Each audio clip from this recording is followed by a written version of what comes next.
Երբ նրանց սպառնում էին, դուք մեզ խանգարում եք, նրանք ասացին, եթե մենք տեսնենք թեկուզ մեկ հրթիռ, որը թռչում է մեր կողմը, ասաց Պուտինը,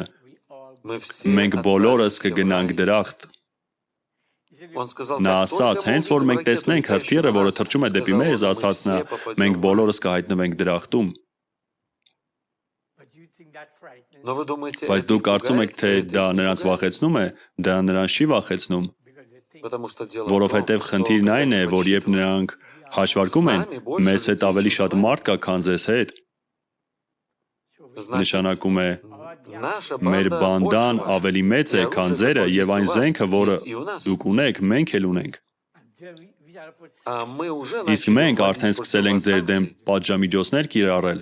Այդպես, պատերազմ չես հաղթի, Աքաբը պետք է մեռներ ճակատամարտում, հիշում եք։ Նա գնաց կերպարանափոխված։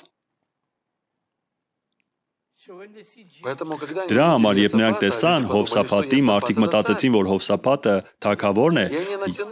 և նրանք լարեցին աղեղը Հովսափատի վրա, որպեսզի նրա վրա հրթիռ արձակեն, և նա աղաղակեց,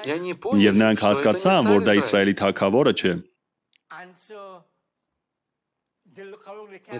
Եվ այն ժամանակ նրանք շուրջը նայեցին և չտեսան Աքաբին, ասված է, որ մարդ պատահաբար լարեց աղեղը։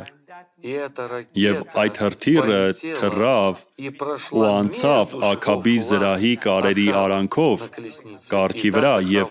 այդպես Աքաբը սպանվեց, մարդն այնտեղ չէր տեսել Աքաբին և չէր նշանառել նրան։ Այնտեղ ասված է, որ մարդը պատահաբար լարեց աղեղը և հրթիռը դուրս թռավ, բայց Աստված արդեն ասել էր։ Երբ նա կանչեց այն դևին, նա ասաց. Աքաբը պետք է մեռնի այս ճակատամարտում։ Մենք ուզում ենք լսել, թե դու ինչպես ես պատրաստվում դա անել։ Եվ այդ դևն ասաց. Ես ստախոս ոգի կլինեմ նրանց բերանում, ես կխաբեմ նրանց։ Եվ Աստված ասաց. դու հաստատ կանես դա, գնա։ Երբ Աստված նշանակում է ձեր օրը նշանակված է և դուք չեք կարող խուսափել այդ օրվանից։ Դուք կարող եք թաքնվել, դուք կարող եք քողարկվել, դուք կարող եք անել այն ամենը, ինչ կցանկանաք, բայց այն միևնույն է կհասնի ձեզ։ Չէ՞ որ նրա ամբողջ ծրագիրը Եզաբելը ներկում էր իր դեմքը։ Դուք լսել եք իմ քարոզը շատ տարիներ առաջ, Եզաբելի շատ ներկված դեմքերը։ Կոսմետիկան նրա համար է, որպեսզի թաքցնես քեզ, որպեսզի մարդը չկարողանա։ Կոսմետիկան թաքցնում է սպիները, թաքցնում է խալերը, թաքցնում է տարբեր բաներ, այնպես որ մարդն այժմ ձեզ ճանաչում է այդ սպիով,